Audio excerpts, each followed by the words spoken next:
ஓம் நம சிவாய குருவாழ்க குருவே துணை ஆன்மீக நண்பர்களுக்கு வணக்கம். இன்றைக்கி நம்ம இந்த வீடியோ பதிவில் பார்க்க போகிற தகவல் என்னன்னு சொல்லி கேட்டிங்கன்னா, சதா உங்களுக்கு தொல்லை இருந்துட்டு இருக்கக்கூடிய மந்திரவாதியை கட்டி செயலிழக்க செய்யக்கூடிய ஒரு சக்தி வாய்ந்த பூஜை முறையை பற்றி தான் நான் இந்த வீடியோ பதிவில் முழு விளக்கத்தோடு சொல்ல போகிறேன்.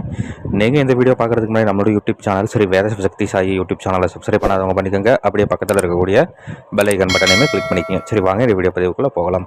அதாவது இன்றைய சூழ்நிலைக்கு நிறையா பேர்கள் ஃபோன் பண்ணி கேட்குறதுனால, சாமி இந்த மாதிரி எங்களுக்கு வேண்டாத ஒருத்தங்க இருக்காங்க, அவங்க இந்த மாதிரி இந்த மந்திர தந்திரங்கள்லாம் படிச்சுட்டு எங்களுக்கு சதா எப்போ பார்த்தாலும் ஏதாவது ஒரு விஷயத்தை செஞ்சுட்டே இருக்காங்க.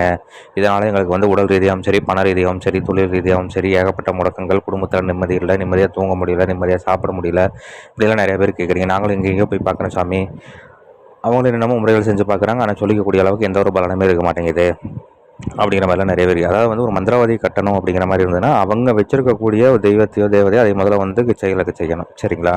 அப்போனா தான் அவங்க செய்யக்கூடிய பூஜை முறைகள் எல்லாமே பூராமே பலன் இல்லாமல் போனால் மட்டும்தான் அதுக்கப்புறம் தான் அந்த மந்திரவாதி கட்டி செயலுக்கு செய்ய முடியுங்கிறது ஒரு விஷயம். சரிங்களா?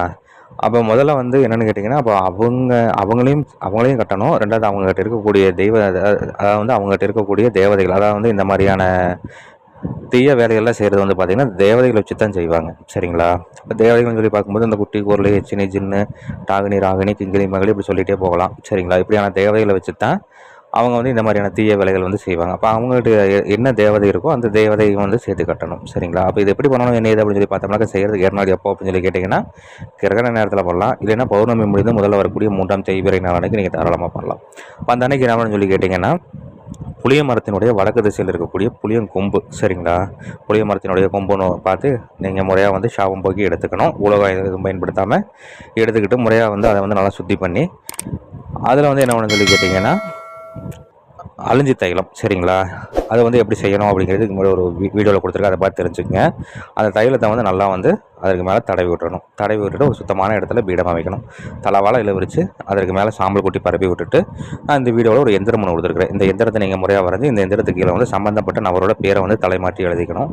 தலைமாட்டி எழுதி முறையாக அதற்கு மேலே இந்த புளியங்கொம்பு இருக்கு இல்லைங்களா, அதை அதுக்கு மேலே வச்சுட்டு இதற்கு உண்டான தூப தெய்வங்கள் படையெல்லாம் கொடுத்துட்டணும். வேப்பநிலை தெய்வம் ஏற்றணும். வேப்பநிலை தெய்வம் ஏற்றி முறையாக அதற்கு உண்டான மந்திரம் நான் கொடுத்துருக்குறேன். இந்த மந்திரத்தை உச்சாடனம் கொடுக்கணும். இப்போ கிரகண நேரத்தில் பண்ணுற மாதிரினா கிரகண நேரம் முடிகிற வரைக்கும் மந்திர உச்சாடனம் கொடுக்கலாம். இப்போ இதே நீங்கள் 3ஆம் தேய்பிறை நாளே நீங்கள் செய்கிற மாதிரி இருந்ததுன்னா அமாவாசை வரைக்கும் நீங்கள் பூஜை செய்கிற மாதிரி இருக்கும். இந்த மாதிரி பூஜைகள் செய்து இந்த புளியங்கொம்பை எடுத்துகிட்டு போயிட்டு சம்மந்தப்பட்ட நபர், சரிங்களா, அவங்க அதாவது உங்களுக்கு வேண்டாத மந்திரவாதி இருக்காங்க இல்லையா, அவங்களுடைய எல்லைக்குட்பட்ட பகுதியில் இருக்கக்கூடிய மயானத்தில் இதை நேராக நிற்கிற மாதிரி, சரிங்களா, நேராக நிற்கிற மாதிரி நீங்கள் அடித்து விட்டுட்டு வந்துட்டிங்கனாலே அவங்கள்ட்ட இருக்கக்கூடிய தெய்வ தேவதைகள் எல்லாத்தையும் என்னென்னு சொல்லி கேட்டிங்கன்னா கட்டி செயலுக்கு செஞ்சிடும் சொல்லி சித்த நூல்களில் குறிப்பிடப்பட்டிருக்கு. இதை முறையாக தக்கன குருமால்கிட்ட ஆலோசனை பண்ணிவிட்டு செய்து பலனடைஞ்சு பாருங்கள். நன்றி. மீண்டும் வேறு ஒரு நல்ல தகவல் கொண்ட வீடியோவில் உங்களை சந்திக்கிறேன். அதுக்கு முன்னாடி நம்மளோட யூடியூப் சேனல் ஸ்ரீ வேத சக்தி சாயி யூடியூப் சேனலை சப்ஸ்கிரைப் பண்ணாதவங்க பண்ணிக்கோங்க. அப்படியே பக்கத்தில் இருக்கக்கூடிய பெல் ஐக்கன் பட்டனையுமே கிளிக் பண்ணிக்கோங்க. நன்றி, வணக்கம், வாழ்க வளமுடன். ஓம் நம சிவாய. குருவாழ்க குருவே துணை.